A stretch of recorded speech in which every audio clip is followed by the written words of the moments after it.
Now, hello and welcome to the first of what is hopefully more than one episode of the Pumpkin Copter Cast, a good old podcast about video games. Today, the first guest, and if all goes according to plan, not the very last guest, is Gaijin Goombah of the YouTube channel of the same name. How are you today, Mr. The Goombah? Oh, pretty good. Hoping to get lunch at some point. I do enjoy lunch. So, Uh, before we get into the meat and potatoes of this episode, I was wondering if you could tell all of my negative three listeners what exactly you do on the YouTubes.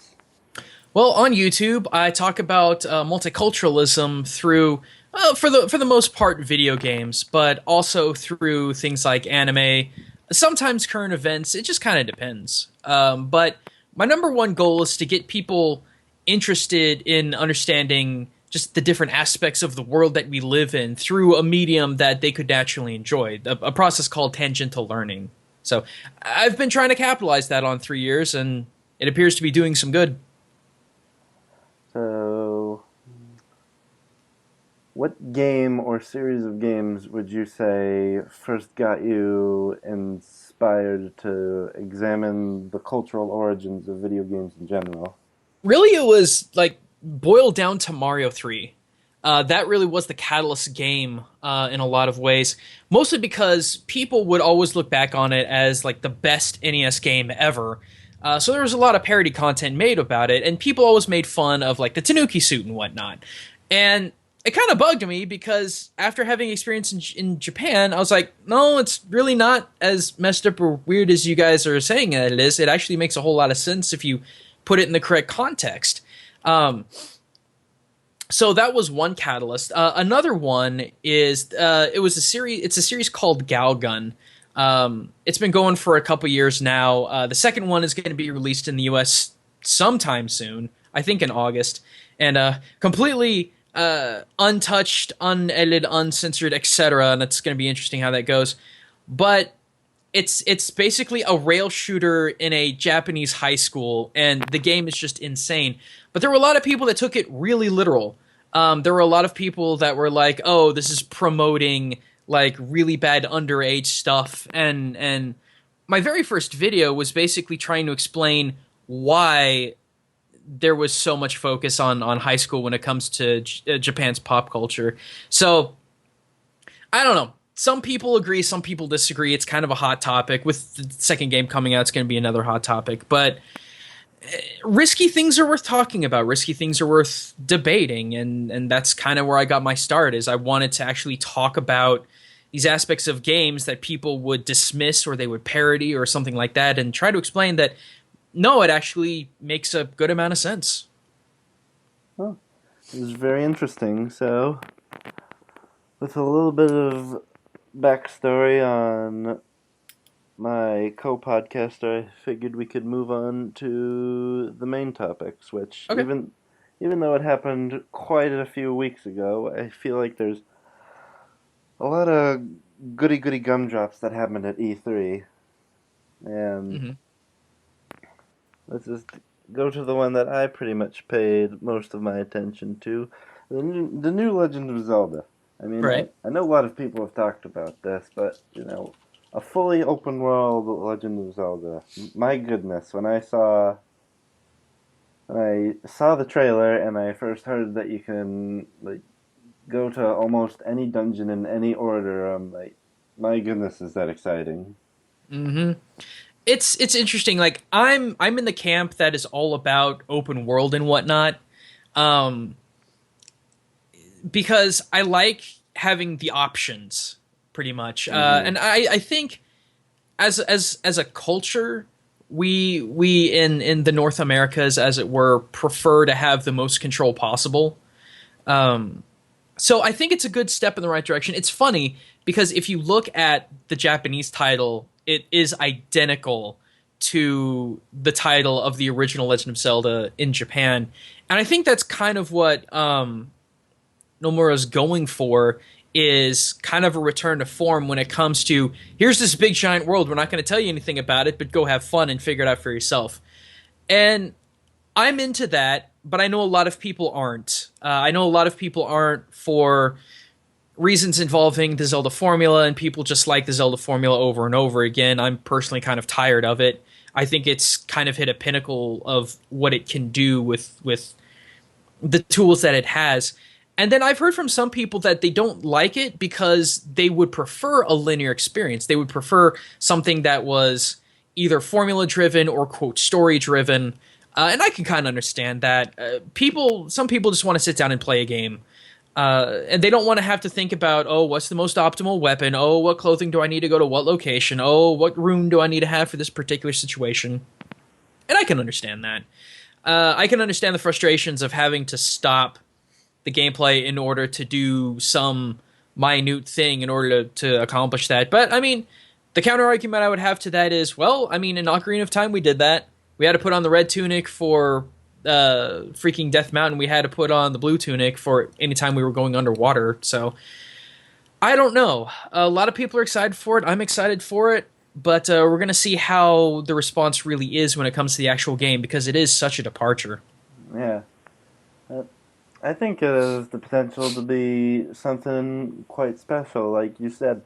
Uh, Something I hear among certain fans of the Zeldas is that in certain games of the past, whenever they find like a certain really cool item, like the Lens of Truth in Ocarina of Time, or that weird spinny thing from Twilight Princess, they Mhm. mention how fun it is to actually use it in the dungeon, but then they express disappointment that that dungeon is the only place they can use it in, and then Mhm. afterwards it becomes practically a superfluous decoration. And I'm wondering if we'll be able to see that type of freedom where you can use an item you find in one dungeon in pretty much any dungeon. Well, I think that we're going to be seeing a lot of that in this next game, based on the E3 coverage that we saw. The items that help you progress through the areas are actually found sort of independently of what we would call actual dungeons, where you actually go in, you fight through enemies, you solve puzzles, and get to a boss. Um, Whereas getting the items, it's kind of a trial. It's you go in, you kind of get the item, and you have to go through the trial, which basically is a very, very well hidden tutorial about how you can use these items within the world or in the dungeons and whatnot. So I think what we're going to see is we're going to be given the opportunity to get pretty much all of the items in the game before ever setting foot inside of a dungeon, or going into dungeons before getting any items. And it's going to be some backtracking. And I know there are going to be people that aren't going to like that, but it's definitely going to be a far more organic experience, in my opinion. Yeah, well, Legend of Zelda Breath of the Wild, I'm looking forward to it. Me And too. on to the next thing that kind of grabbed my attention, the new God of War game, or as some people have taken to call it, Dad Kratos and that one kid. Hmm. So, you know, you're all the time about the cultures and when a game uses like a certain culture in it.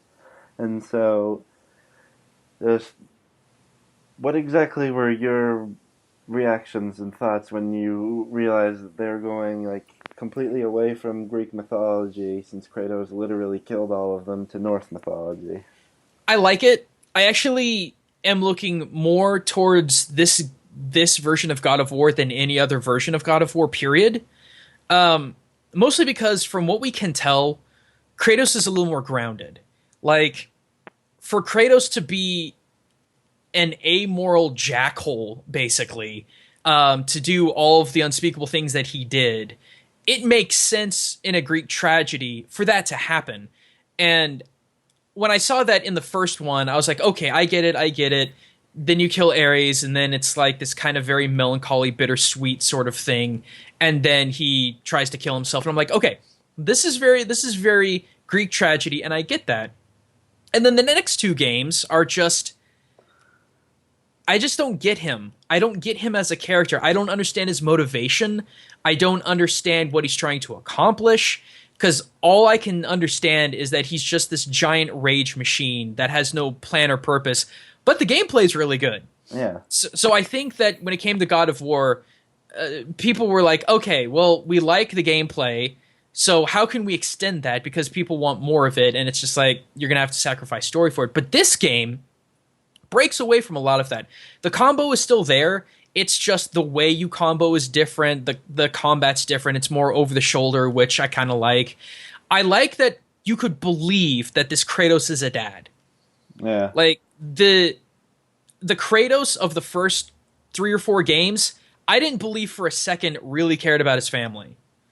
Uh, it's like if he's honestly on this death march to mourn the loss of his wife, which he accidentally killed or whatnot, and then every single game he's boning like 6 other women up to boning gods. I'm like, okay, I don't believe your motivation in the slightest.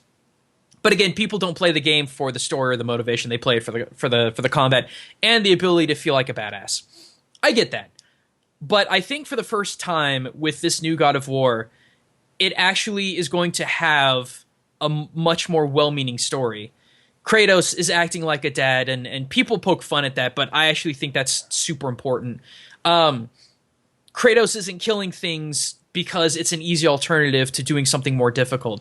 He's actually teaching his son how to survive, how to hunt, how to slaughter animals in necessity, but do so respectfully. And to me, it's just more gripping. It's more believable, but it's still that badass kind of hard, really hardened Kratos.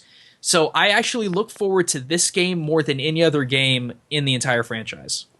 And going on with what you said about him being more grounded and teaching his kid to, survive in the brutal world, something I didn't notice until an article pointed it out was that when he was teaching his kid to hunt and it was all going wrong and he was really getting that special Kratos angry, you could actually see that Rage of Sparta meter like slowly fill up, and then as he was like calming down and realizing that the kid screwed up, but Mm. he's still a kid, it actually lowered, and that's pretty that's pretty revolutionary for Kratos, realizing that his anger is not the best thing and probably not what's going to save them in this new world.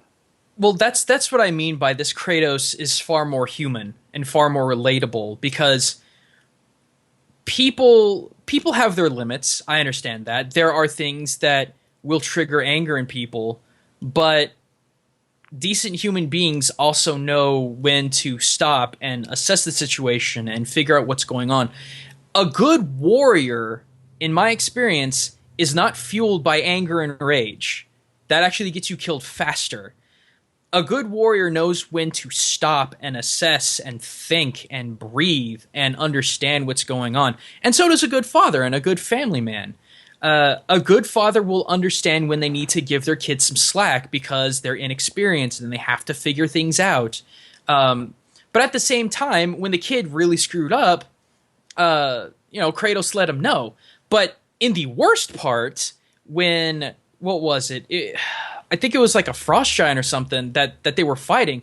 Kratos had it pinned, and the kid hesitated and accidentally shot him instead of the monster.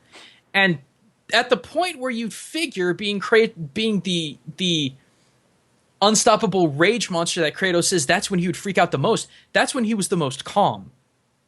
And to me, again, that just makes him the most believable as a character, as a story driving element than anything else I've seen with him.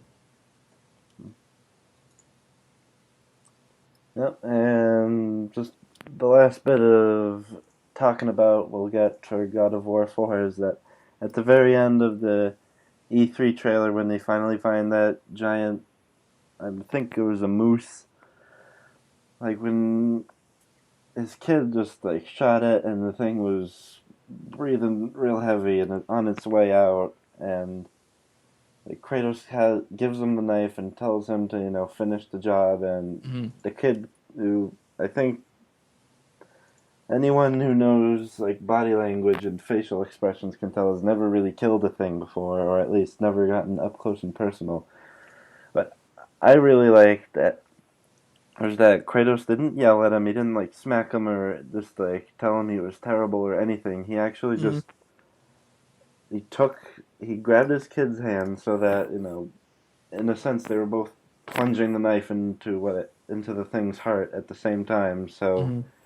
he was like helping the kid understand what it means to to kill your food while at the same time you know he seemed to like be physically and emotionally supporting him through this like Mm-hmm.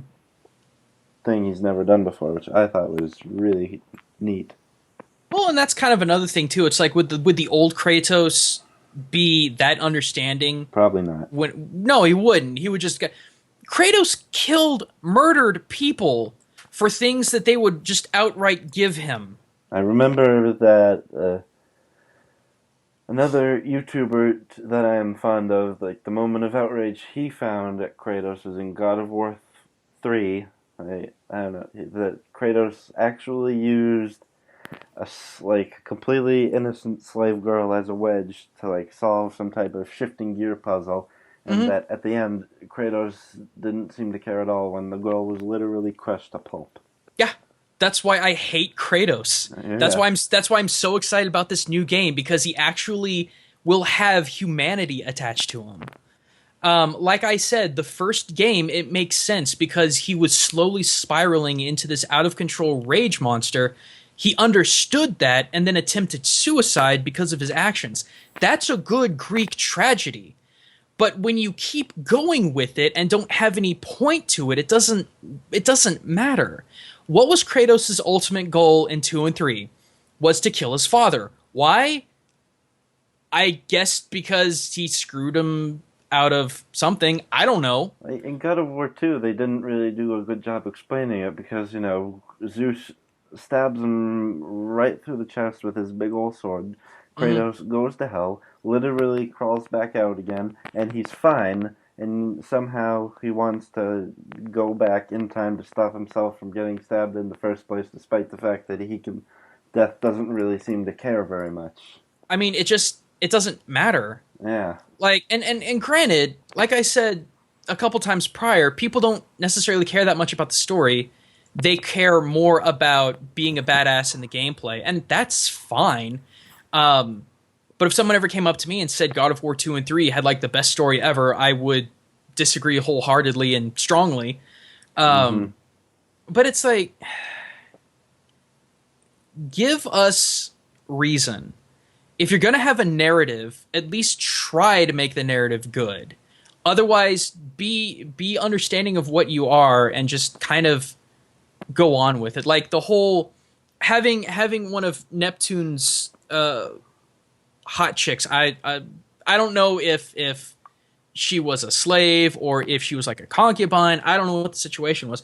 But to do that, show no remorse. It's like the reason I hate those two games is because you are forced to do such horrible, inhuman things, but there's no payoff in that. Like, I'm going to cite Undertale. It's like, I have never done the genocide run of Undertale because I know what the point of it is.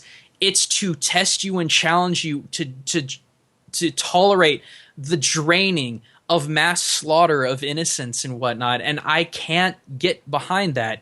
Um, I could I not. wouldn't. I I couldn't bring wouldn't. myself to do that at all. Sorry. I wouldn't tell people, this should be excluded or this should be censored or whatever, because it is just a game. But I think as a decent human being, people should not be heckled for objecting to such pointless violence. And I think Undertale did a great job of kind of expressing that and personifying it and putting it in a game. And I just if the story didn't matter, they should have just taken the story out. They should have made the objective very, very simple. Find Zeus and kill him, and just have a sequence of levels to where you're just fighting your way through different Greek monsters and other gods and whatnot. But they tried so hard to put a narrative to it that I was just like, I don't want to be.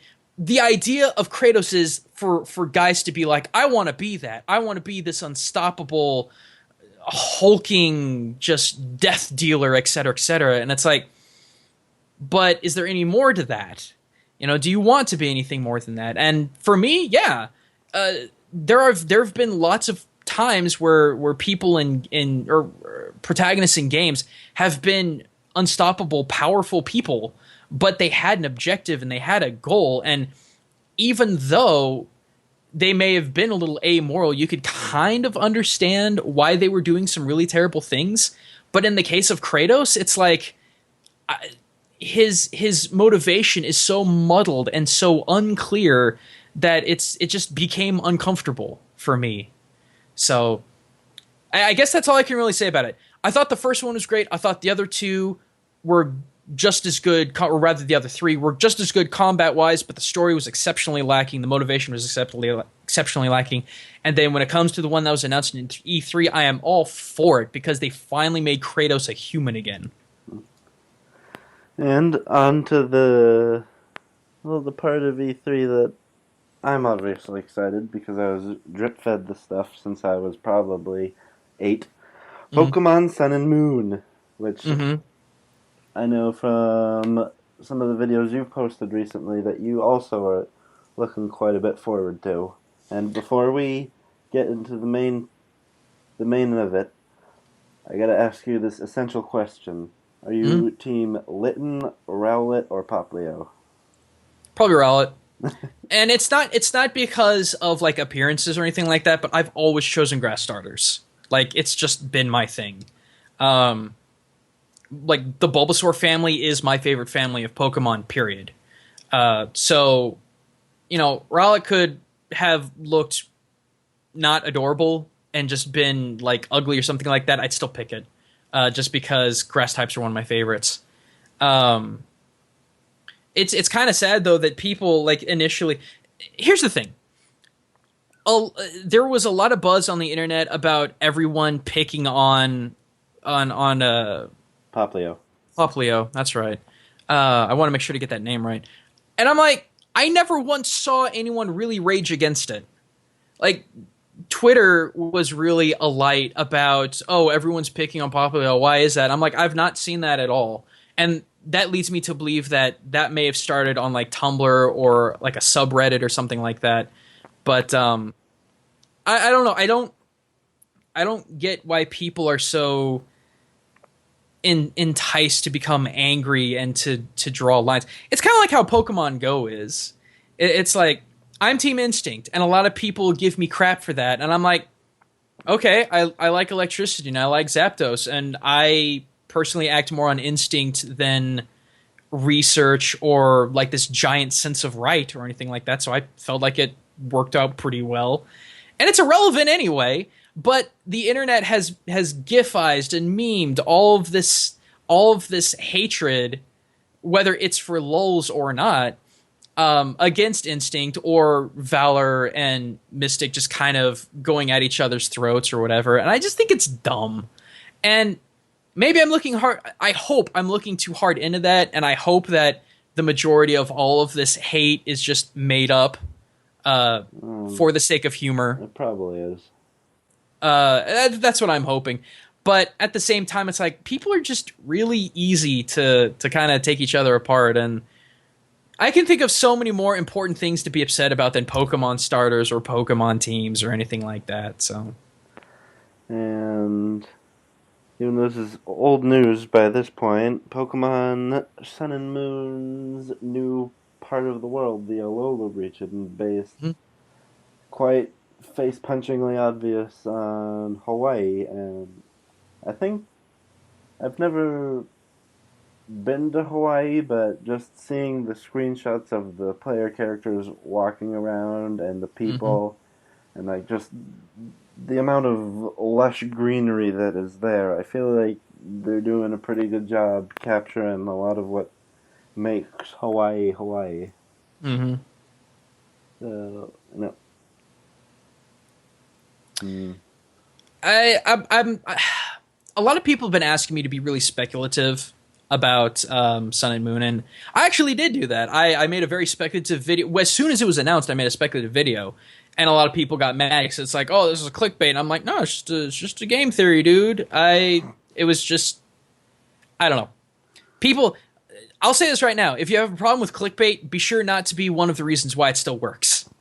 But no, it's like I speculated about that. I speculated that it was going to be more Japanese than ever, and Hawaii's got a whole lot of Japanese culture tied to it.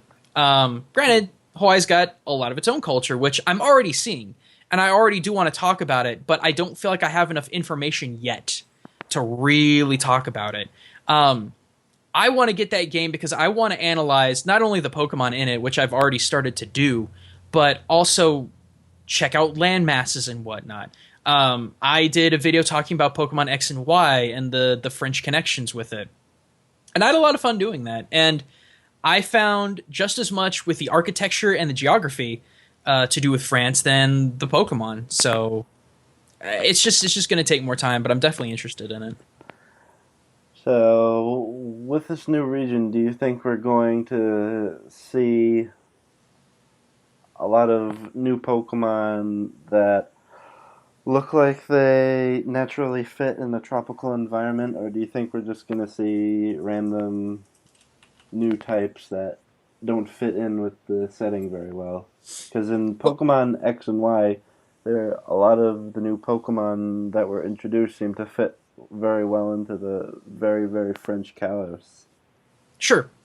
I think it's going to be just as much because we've got a lot of new Pokemon that don't. I mean, there's a koala Pokemon, and that's completely not the right part of the world for that to be around in. Not at all. You know, the legendaries are a lion and a bat, which I haven't looked into it, but I want to make the assumption that neither of those two animals are very important when it comes to folklore and whatnot of Hawaii. But I mean, there's a berry Pokemon that is based off of a tropical fruit.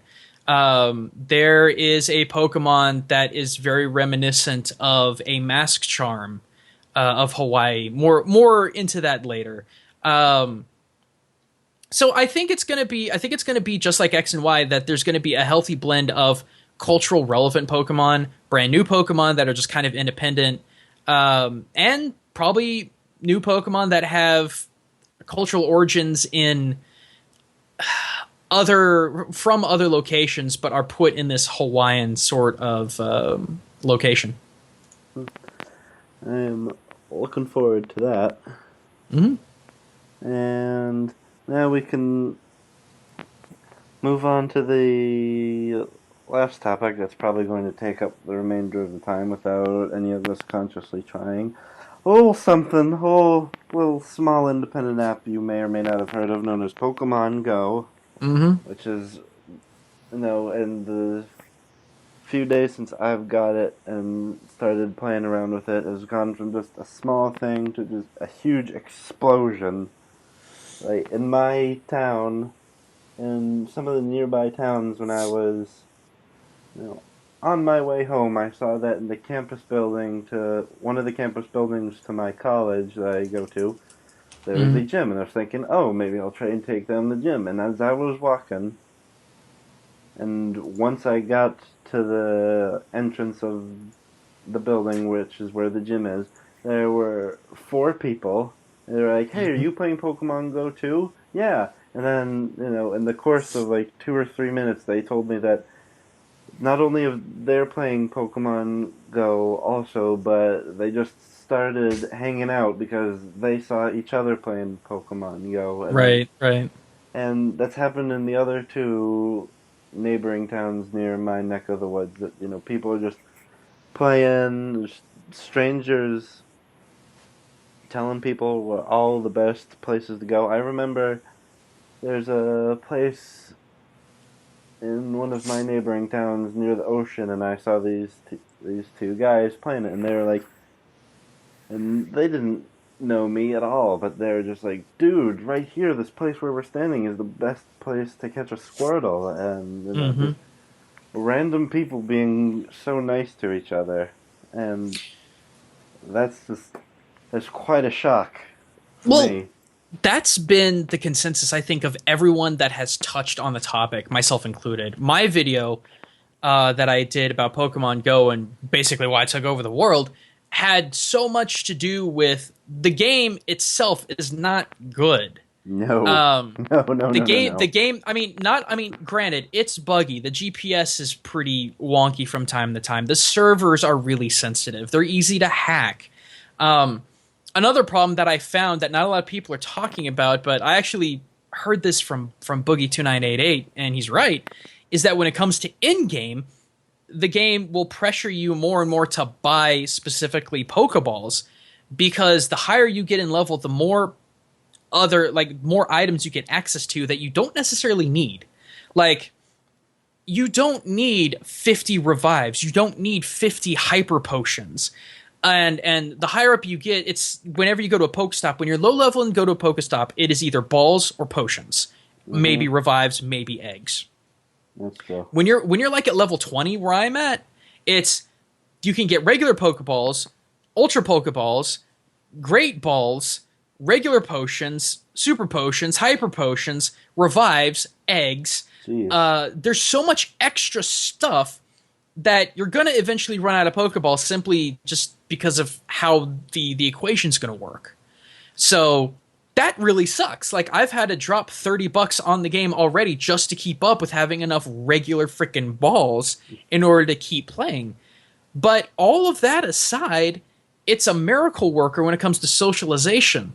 Like the joke floating around the internet is that Michelle Obama tried for 3 years to get people out of the home, and it took Niantic and Nintendo and Game Freak like one app to make it happen, and it's been amazing how well it's worked. I've met fans while I've been walking around doing this. I've met just regular old people that want to talk and have a good time. And it's been the case with every other YouTuber that's covered it. Pro Jared talked about the miracle of how Pokemon Go is bringing people together, and Jimquisition also did the exact same thing. And I think that's the unanimous consensus of gamers is that this game is likely game of the year for a lot of people, not because the game is good, but because the sense of community that has brought with it has been amazing. It's I've never seen so many like I don't say this to assume, but I say this because I know it's happened. I am amazed at how this game has been able to bring socially awkward people together to be social. Like that is phenomenal to me. That is huge. So And something I've noticed at my job, both whilst I'm working and when I'm not, like a lot of my coworkers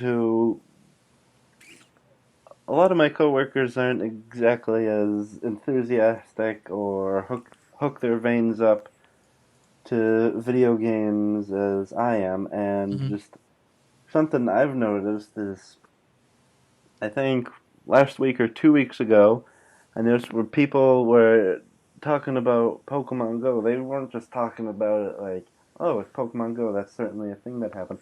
They were talking about it like as intensely as they would another very important part of their lives. Like they were talking about just all the places they would go. One of my coworkers said that she was up quite late into the evening one day just to catch a lot of Pokemon, so much so that the other people at her house were like, "Where are you?" And Mhm.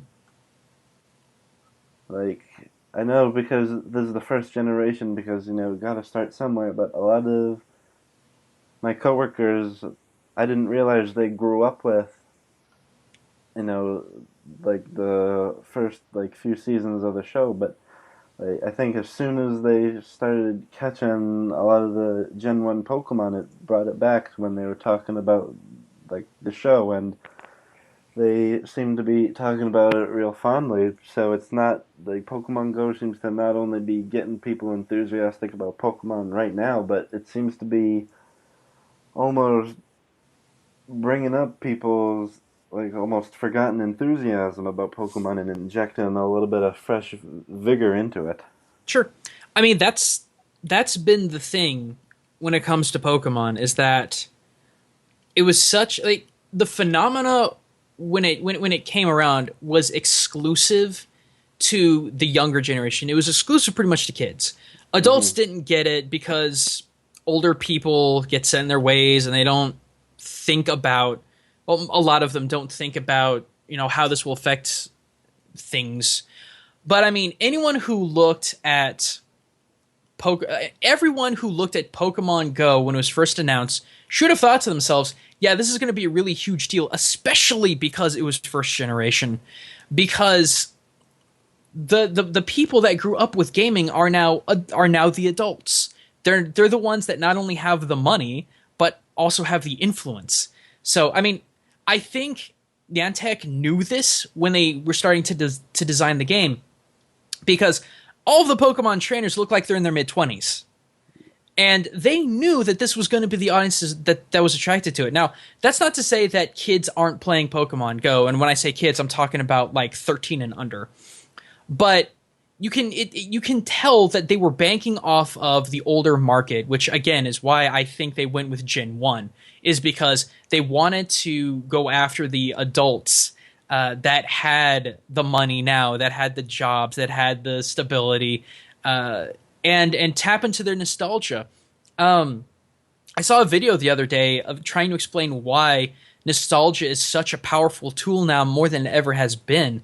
And I think it's because when people my age were growing up in the 90s, some people say nothing really happened in the 90s, but I think that speaks for itself in that things were good. Things were plentiful. We didn't have a lot of worries in the 90s. Things were going pretty well for a lot of people. And then to the turn of the century comes around, and then you have 9/11. You have the housing market exploding. You have all of these large scale, massive events that shook not only the US, but the world. And my generation was not a generation that had ever experienced anything like that growing up. So it was such a huge shock. And because of that, we would either get scared, we would get worried, and we would try to find escape and solace in went back when things were so much better than they are right now. So I think that is probably the biggest driving force behind all this. Because when you see massive groups of people playing Pokemon Go, it isn't kids. It's like late high school, early college to like mid to late 30s, because that was the generation that was first touched by this franchise, and it's only going to continue that way from what I can tell. Certainly looks like it. Hmm. And something that I'm not entirely sure if it's happened on your side, but have you also happened to notice that, in your neck of the woods, and how it's not just getting people to go outside and socialize and all that, it also seems to be quite a big boom for businesses. Like I've noticed in some of a pizza store near the place where I work has noted an 18% increase in like business and revenue in general because like Hmm. it happens to be near a bunch of Pokestops. Yeah. Um, that's not unusual. I've noticed a lot of places around town are getting more businesses because they are legit Pokestops. Um, and it's funny because most of them are the smaller independent groups and businesses and whatnot. And yeah, I completely agree. I saw that there was another pizza place that got, I think it was like 75%. It was like a sit down pizza place getting 75% more business simply because they were a stop. I would be very surprised if there aren't businesses trying to put more Pokestops in their chains and franchises simply to capitalize on the hype of all of it. Um, Going on what you just said, while I was heading home from the movies at the mall that I go to, like right outside of the movie theater, I noticed like there was one of those big old glass display cases. It'd be like Pokestops in the movie theater and at the sandwich shop, and like mhm. it's gotten that big already. Yep. And you know Pokemon Go, whilst incredibly buggy and needs drastic technical improvements, can unequivocally be seen as, a really good, wonderful thing that's bringing people together. And unfortunately, when something wonderful like Pokemon Go happens, there are always people, you know, just trying to tear it down or blame it for something. And I'm Hmm. sure that since you've been playing Pokemon Go and you've been keeping track on the effects it has on everyone, you've listened to a few stories about people who have less than flattering things to say. And by that I mean, the standard crazy people. Like just recently, I'm not sure if you've heard of this, but you know, there's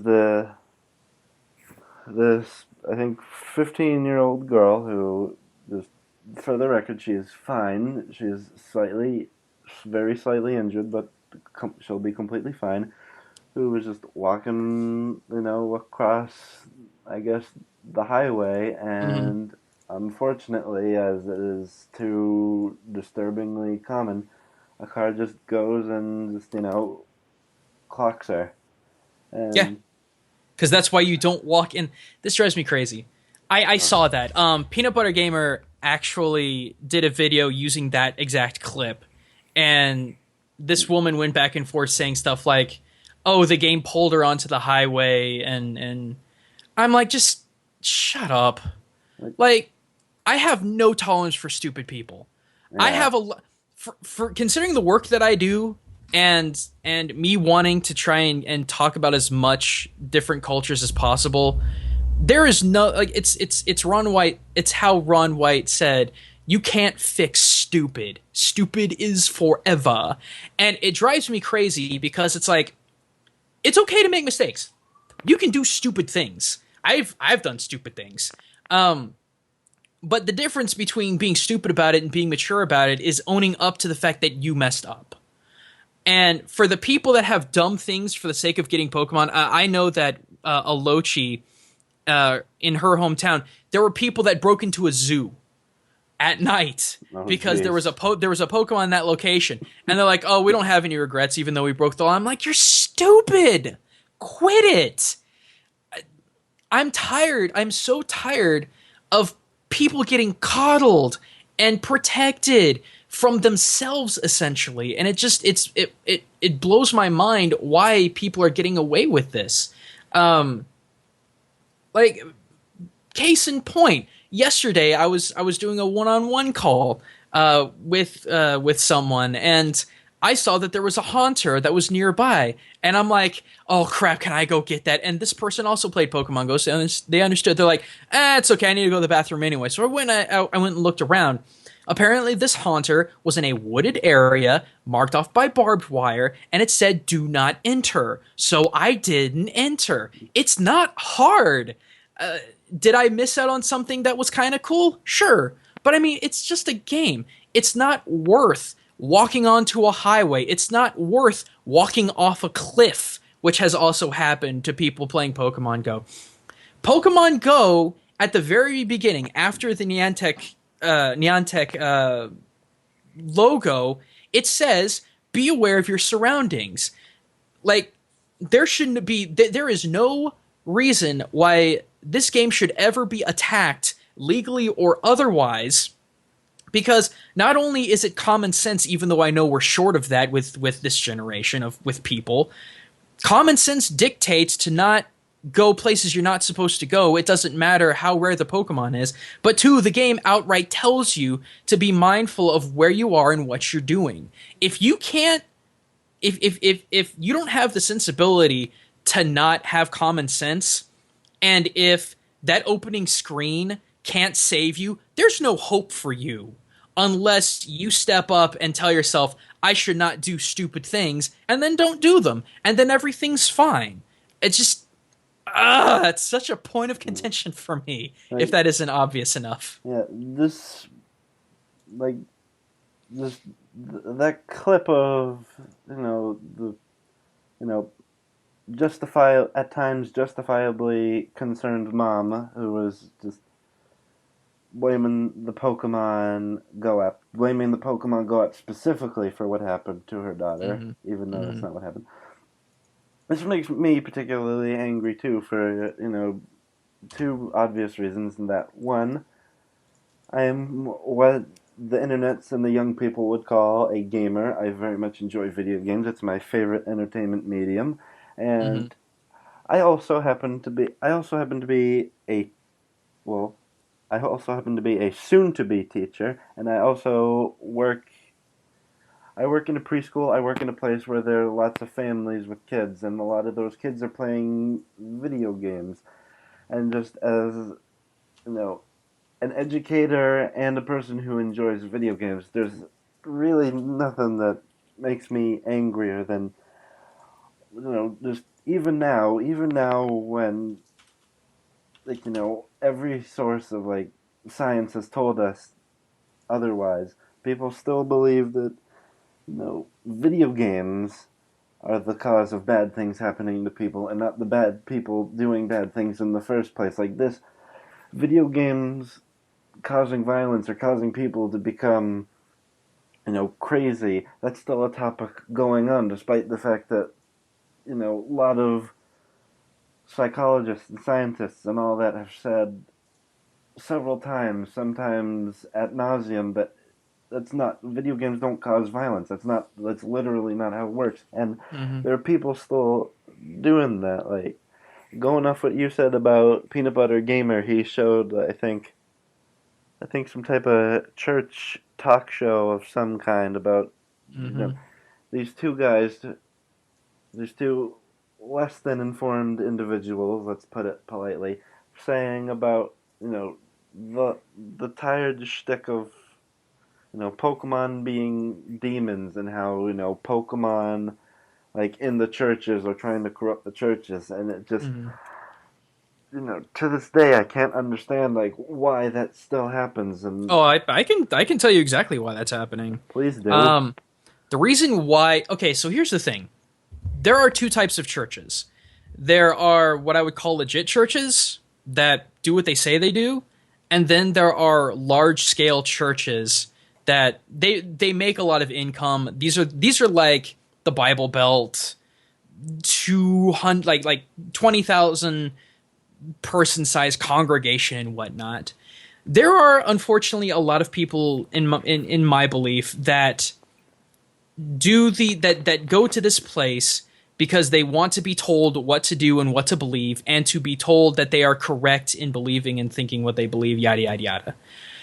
A lot of times the reason why a lot of corrupt pastors will go after really what they shouldn't is because they need a point of rally.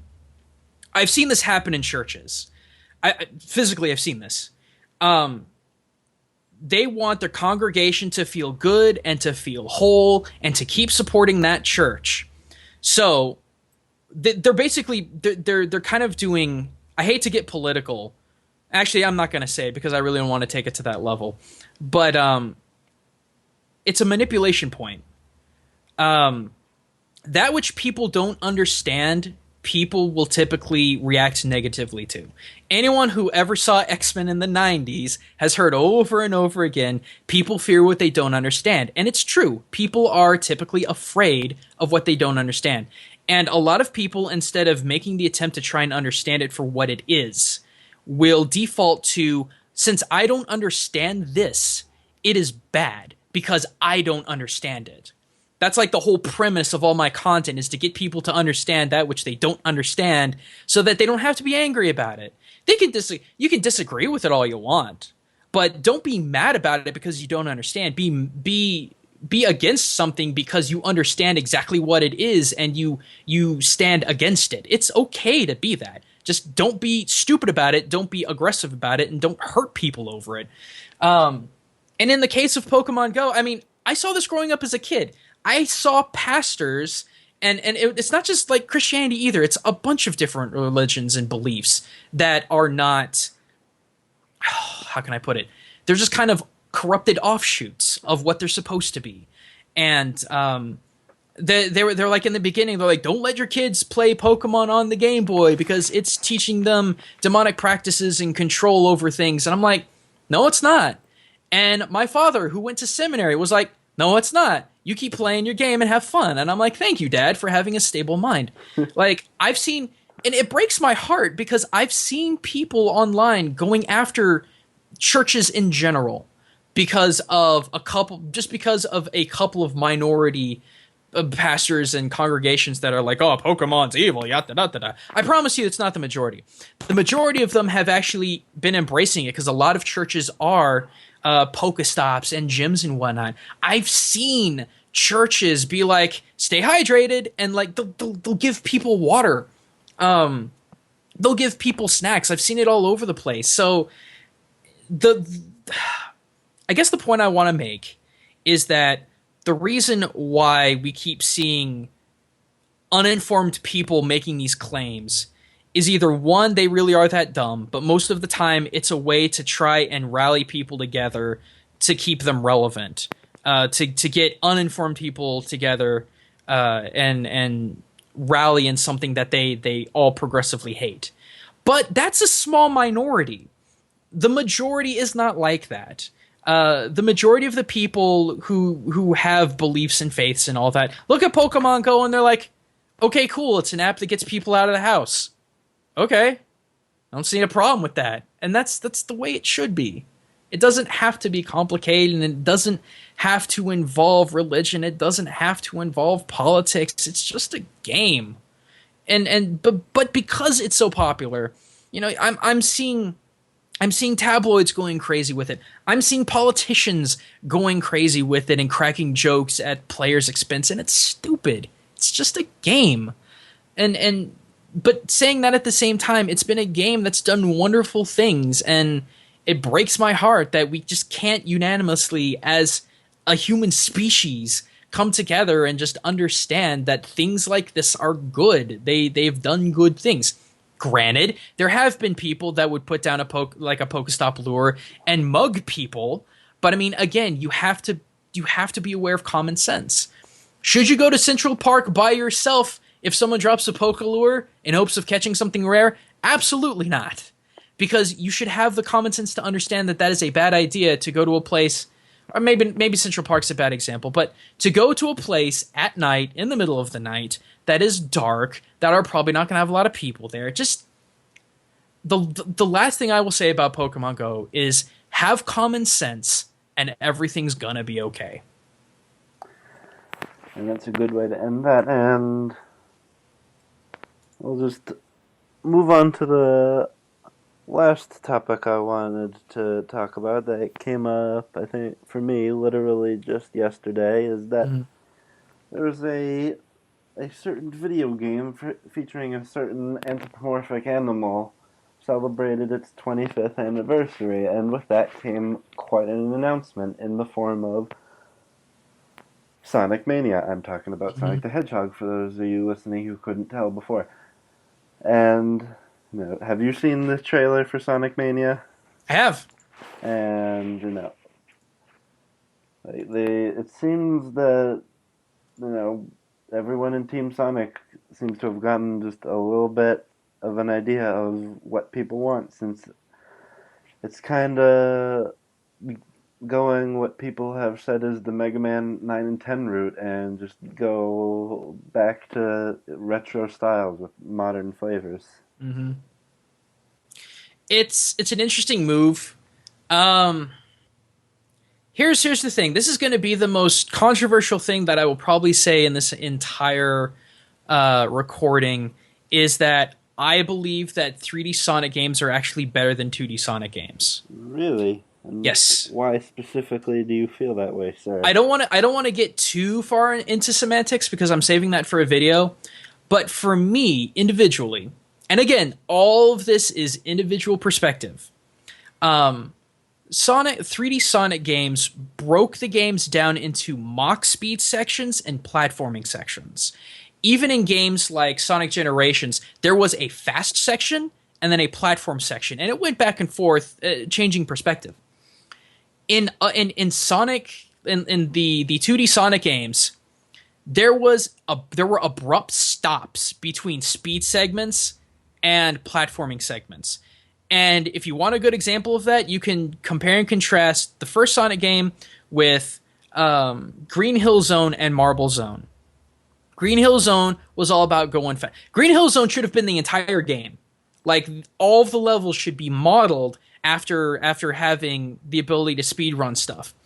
But in 2D Sonic games, there are points where it's like you have to stop, you have to push something, you have to get on a platform and slowly move across. You have underwater sections that forcibly make you slow, and then you have to stop and find bubbles, and it's just give me one or the other because the game is good at doing both. But the game is a large part of the time the game is not good at putting both of them together in a level seamlessly. That's why I never really cared for 2D Sonic games, is because there were sections where like, yeah, I get to go fast, and then spikes come up out of nowhere, or an enemy comes up out of nowhere, and it then becomes a matter of, well, memorize where everything is on the map, and it's like, but I just kind of want to go fast. I want to experience the thrill of going fast because that's the whole point of Sonic.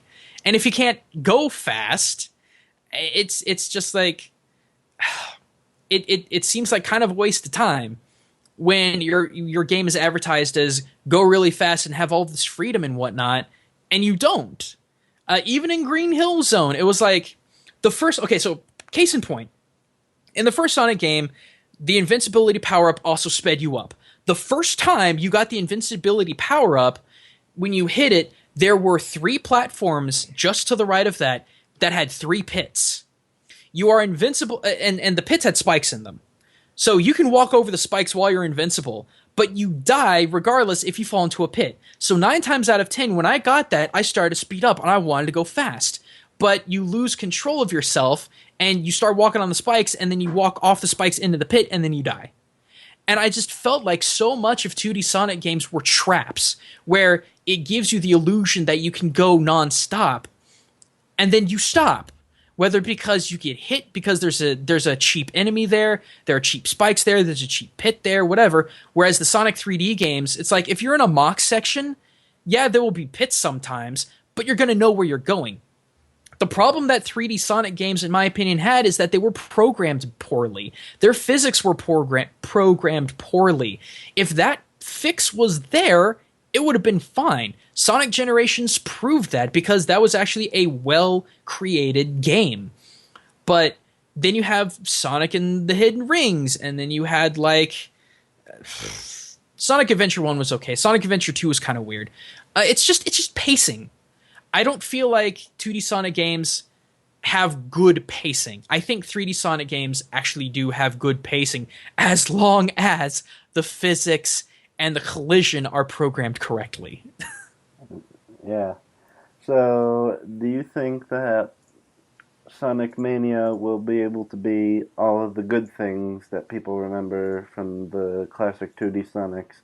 And do you think they'll be able to smooth out the wrinkles consistently, or do you think we're going to see some of the same old trappings we saw in like the original 3 Sonic games? I think Sega Team's kind of learned its lesson at this point. Since it's very obvious they're finally caving into what people have been asking for a very long time now, and they're not doing what they think everyone wants. I think it's going to be there. Like I said, since 3D Sonic games do have sections where everything is speed, I don't think there's going to be as many points of like random wall, random enemy, random spikes that's going to slow down the action. It's just a prediction. I've got nothing to really base, like nothing super solid to base it off of, but I really do think that it's going to be good. I have high hopes for this Sonic. And speaking as someone who did not grow up with Sega, I hope that says something. And I do believe with that last line, we can bring this, what will hopefully not be a train wreck of a podcast, to a close. So before we close, Gaijin Goombah, is there any thing you wish to just shamelessly promote or plug or reference to before we both sign off? Not really. I just hope everyone enjoyed listening, and yeah, just hope you guys had a good time. Yeah. And with that, everyone, this has been the first episode of the Pumpkin Copter Cast, a good old podcast about video games. And before I sign off, I just want you to remember this may not be the best video game podcast. And that's it. Goodbye, everyone.